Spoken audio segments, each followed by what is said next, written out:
Good morning. Good morning. Good morning. Blessed be. Thanks, Angelia, for posting that. Um, Everybody, I know that yesterday, for some of us, might have felt like a day of kind of being in shock about the fact that a war has been launched, a full scale, old fashioned war, not like a hidden skirmish. We're accustomed to lots of hidden skirmishes. For example, um, you know, one learns later after the fact sometimes that some of the most liberal leaning presidents of America have been in full on quiet attacks in other countries the whole time of their presidency. One learns that there were skirmishes between countries that one might not even have heard of before, but an old fashioned war where two well known entities are featured right on the front pages. It's been a while since such and where lots of other countries are sort of being pulled in.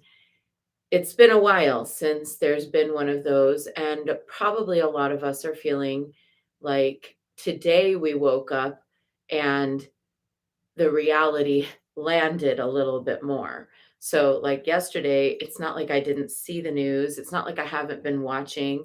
I saw that it's been brewing and coming. But, I think for many of us, there's a sort of a disbelief like maybe that really wouldn't happen.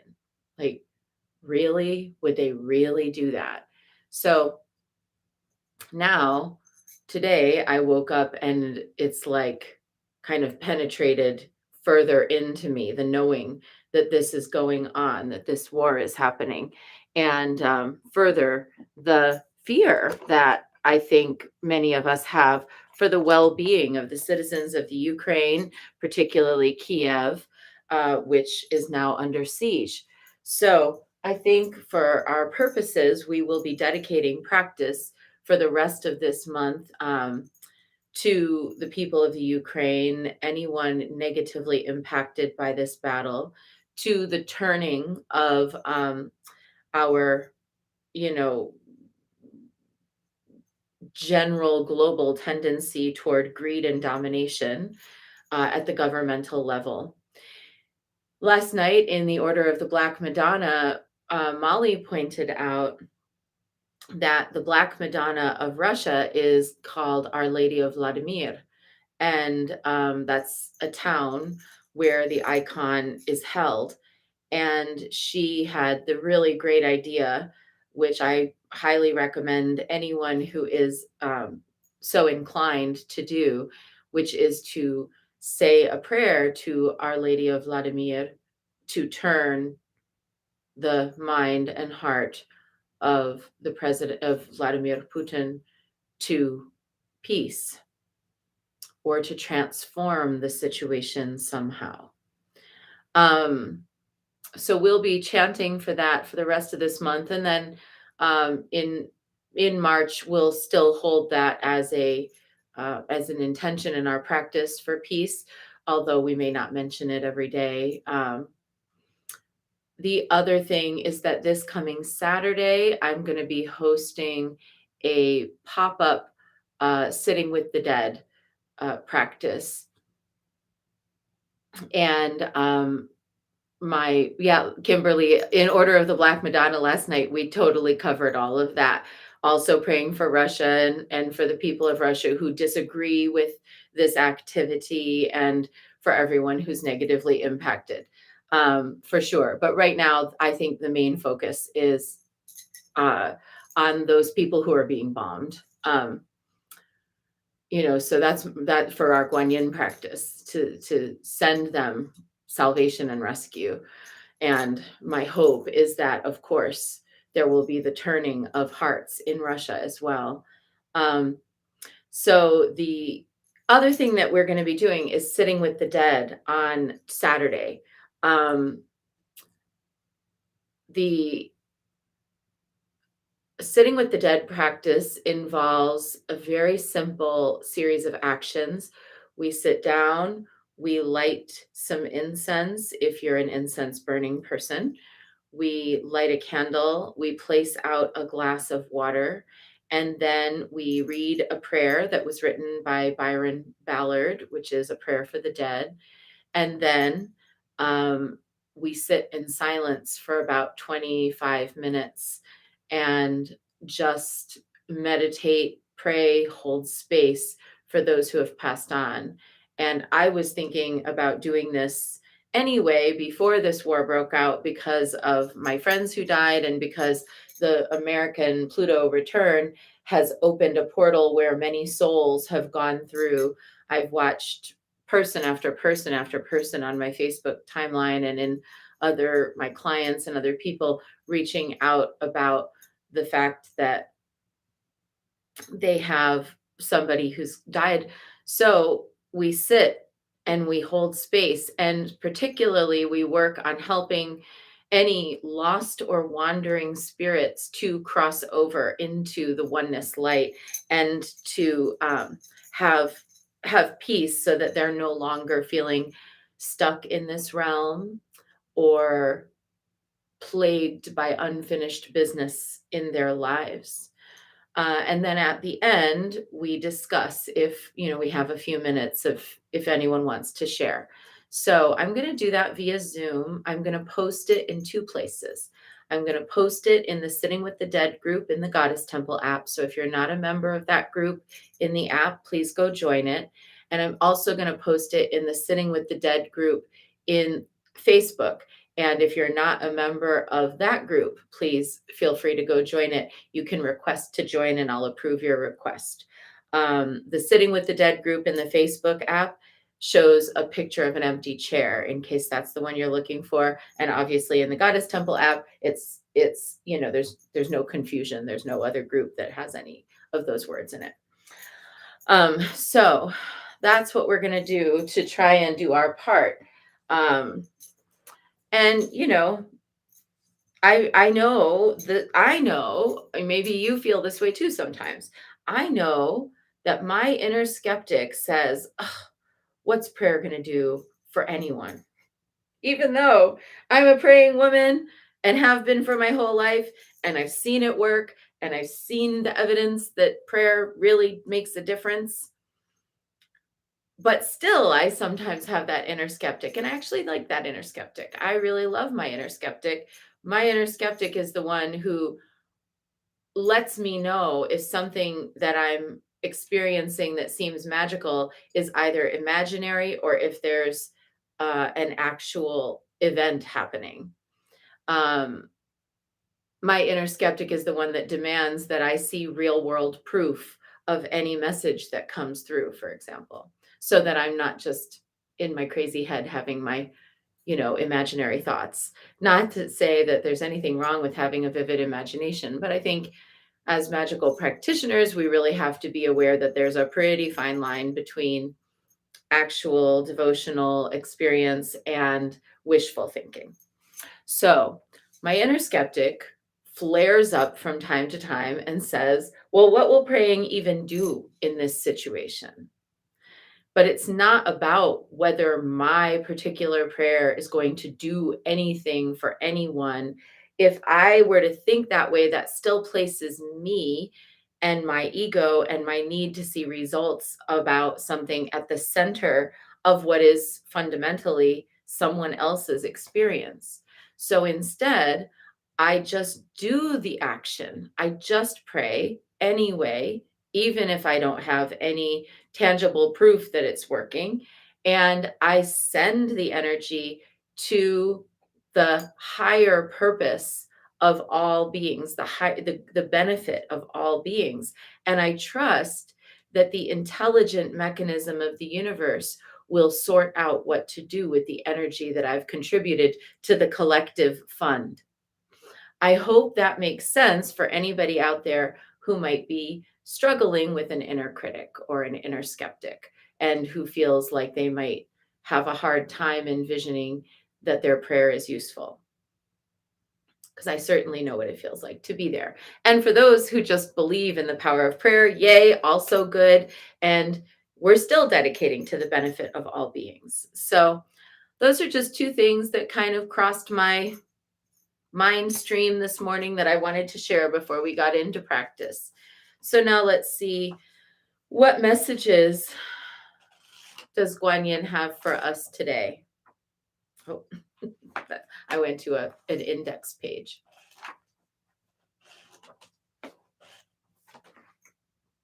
Oh my gosh. Okay. Do you think it might be that there's something with the book? I don't know. It's Guan Yin of the Rock Cave again. Again, third day in a row. I feel a little anxious about this. Do you think it's the book? Maybe, but I mean, I stop at what I think are different places every day. Well, it's Thursday. We have Friday and Monday before we move on.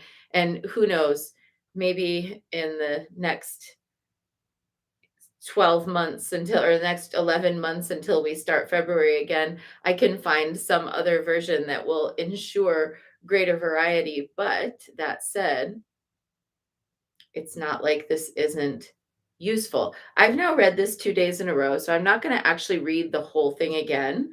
I'm going to just say here the quote from the Lotus Sutra, chapter 25. If lizards, snakes, vipers, scorpions threaten you with poison breath that sears like flame, think on the power of that perceiver of sounds, and hearing your voice, they will flee of themselves. I want to talk about protection. When we are working on spiritual protection, one of the best ways to go about how we approach that topic is to make it so that there's not aggression inside of one's protection. We don't need, you know, to have an offensive defense. An ideal path for powerful protection involves giving many fair warnings so that no one ends up hurting themselves by running up against the wall of your protection. Because your objective here is to protect and defend yourself, not to hurt anyone else. So today, let's think about, what does protection look like, where the army would, for example, look upon Kiev and say, I'm not going to bomb. I'm not going to do that. Rather than us feeling like we have to, have aggression against them. What would it look like for Putin's heart to just turn, for him to suddenly turn, even if it meant that everyone else in the world looking on perceived him as weak for doing so? What might that look like?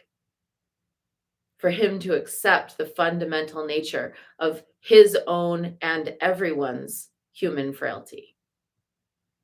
So that's a kind of defense that I try to envision, is moments in which beings have such an awakening that there is no possibility that they can go forward participating in harm.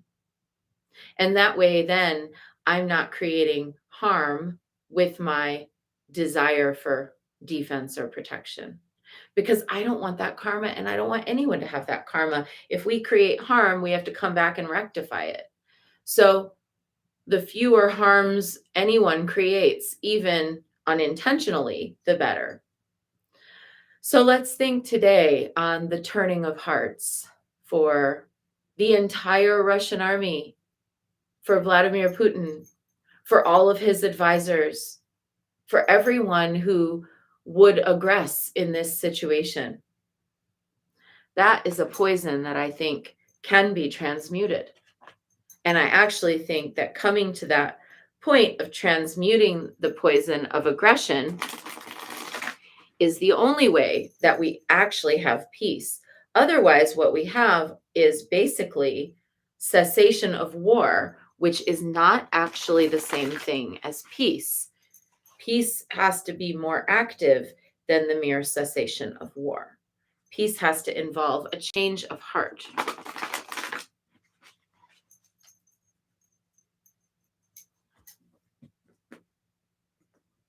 Let's see if we're going to get the same card too. No.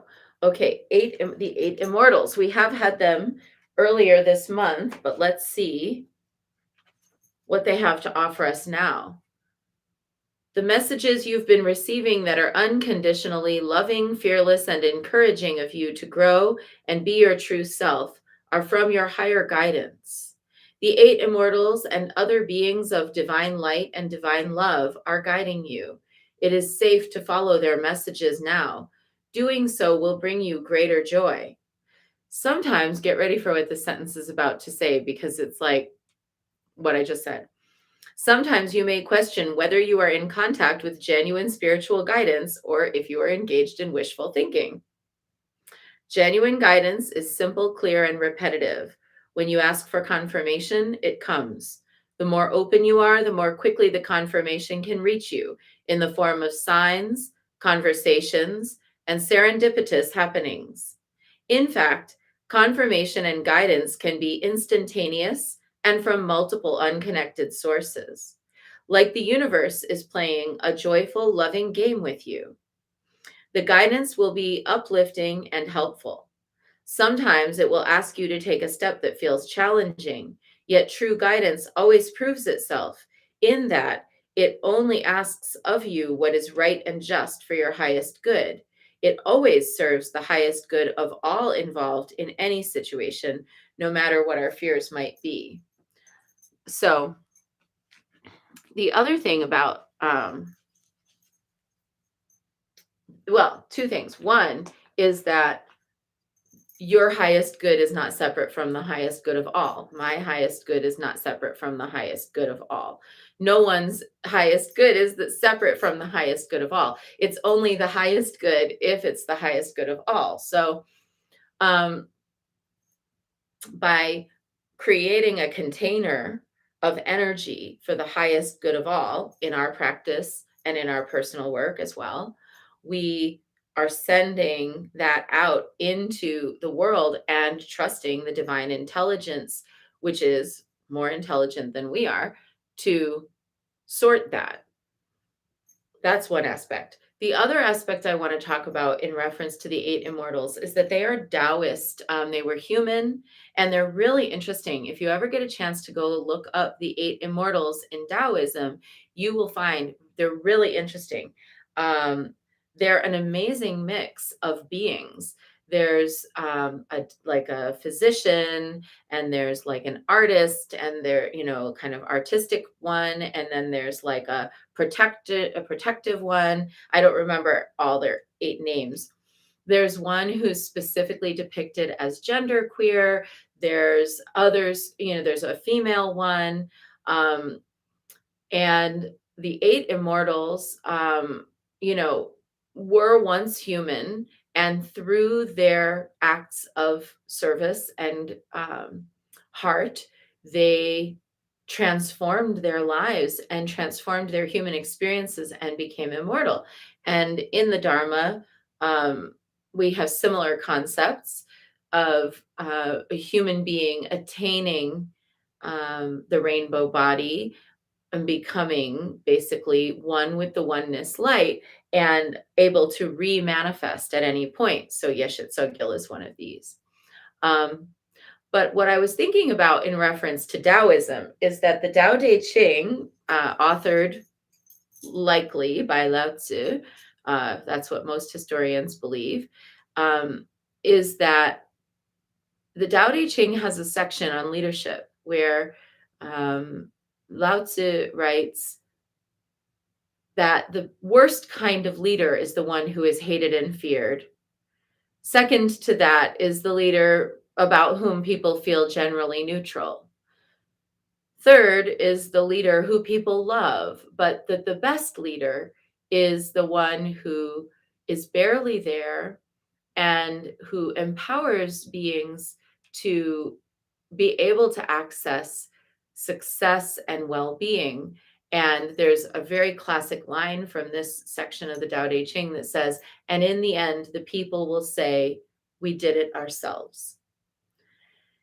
And I think that what we're seeing globally right now in the machinations of power is that there is a being at the helm who is in that worst leader position, that many other leaders fall into that sort of neutral position. Very few leaders indeed fall into that universally loved position. I wonder if there are any leaders in this situation who fall into that final position of, in the end, the people will say, look, we did it ourselves. That is not the way that we are taught power in the West. And that is not the way that power most often plays out on the global stage. So, whilst we might not have some fantastic examples of that kind of power in our government or leadership by the standards of the Tao Te Ching, we can still cultivate that kind of quiet power in ourselves. And that can be our antidote, our energetic contribution to the greater good. That each of us will seek to utilize whatever power we have in this life to create benefit for other beings. And to do so in such a way that we don't have to have those other beings feel indebted to us or feel like they have to constantly be placing themselves below us, but instead that our power is used like instead of like a I don't know, like a mechanism of governance, that our power is used instead like a jumper cable to a battery. So that if you have power and you're leveraging it correctly, you will jumpstart someone else's power. You will give them that flash so that their power activates, and so on. So let's be batteries and jumper cables today and continue to pray for the detoxification of hate and greed and war everywhere for the benefit of all beings. That's our short bit for today. Thanks for sticking around to hear all my long talking. Let's dive into practice.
And let's take refuge. Namo Guru Be. I take refuge in the inner teacher. Namo Buddhaye.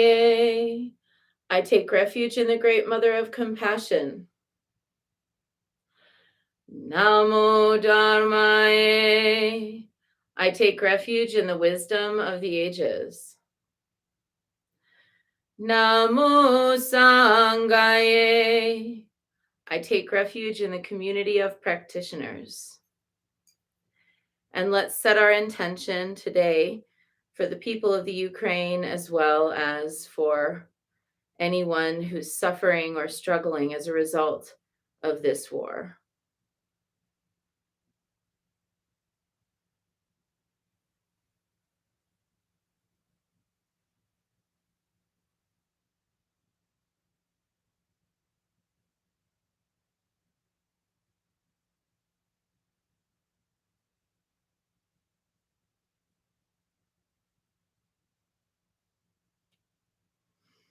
And let's recite the four immeasurables.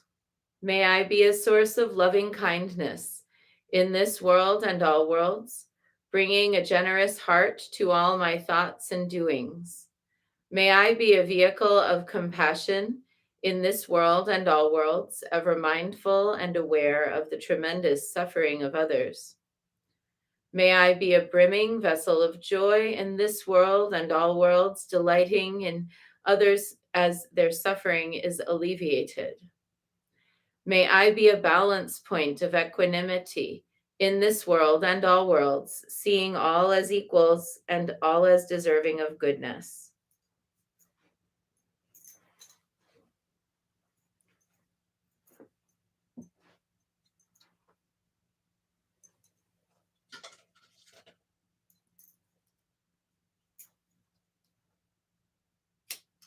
I light this candle as a symbol of the enlightening Dharma way.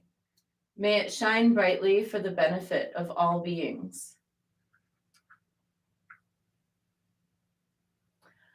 I light this incense as an offering to Guan Yin, she who hears the cries of the world, mother of all.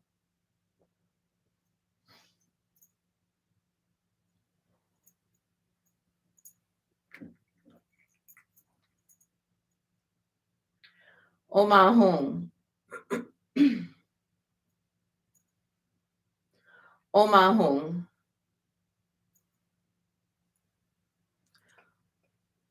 Omahung.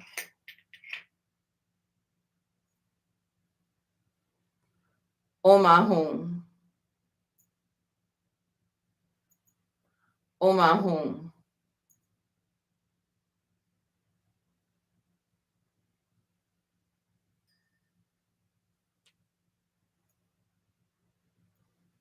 Omahung.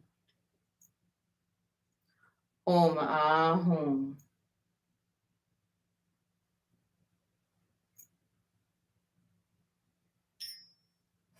Right?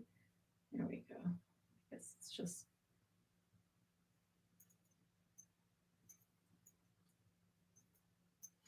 Omahung. Omahung.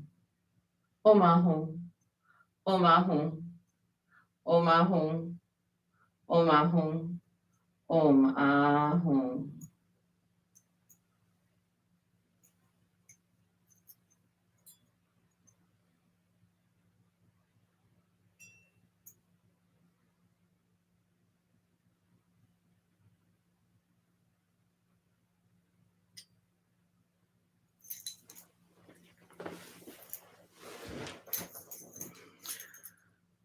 Reverently, I prostrate with my body, speech, and mind, and present clouds of every type of offering, actual and virtual.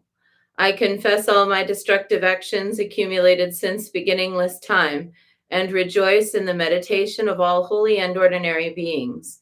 Please, Guan Yin, remain until the end of samsaric existence, and turn the wheel of Dharma for sentient beings. I dedicate my own merits and those of others to the great enlightenment. 108 recitations of Namo Guanxi Yin Pusa, awakening that part of ourselves that already knows how to be that light that ignites someone else in their power. Namo Guanxi Yin Pusa, Namo Guanxi Yin Pusa, Namo Guanxi Yin Pusa, Namo Guanxi Yin Pusa, Namo Guanxi Yin Pusa, Namo Guanxi Yin Pusa, Namo Guanxi Yin Pusa, Namo Guanxi Yin Pusa,